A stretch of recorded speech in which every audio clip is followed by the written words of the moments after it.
এই গরমে কাঁচা আমের ঠান্ডা ঠান্ডা এক গ্লাস শরবত খেতে কার না ভালো লাগে। আমার কাছে তো ভীষণ ভালো লাগে কাঁচা আমের শরবত খেতে। আজকে আমার ভীষণ খেতে ইচ্ছে করছে কাঁচা আমের শরবত, আর তাই তো তৈরি করে নিচ্ছি। চলুন তাহলে দেখে নেই আমি কিভাবে কাঁচা আমের শরবত তৈরি করে নিচ্ছি। প্রথমে আমি আমের খোসাগুলোকে ছাড়িয়ে নিলাম, এরপরে ছোট ছোট টুকরো করে কেটে নিলাম আমগুলোকে। আমগুলো কিন্তু একটু লালচে লালচে হয়ে গেছে, আর এই লালচে আমের শরবতটা খেতে আমার কাছে বেশি ভালো লাগে, কারণ এই শরবতটা দেখতেও সুন্দর লাগে।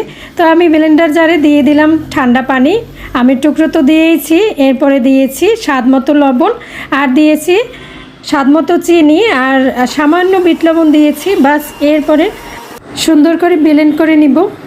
এই তো আমার কাঁচা আমের শরবত কিন্তু রেডি। এবারে গ্লাসে ঢেলে নেওয়ার পালা।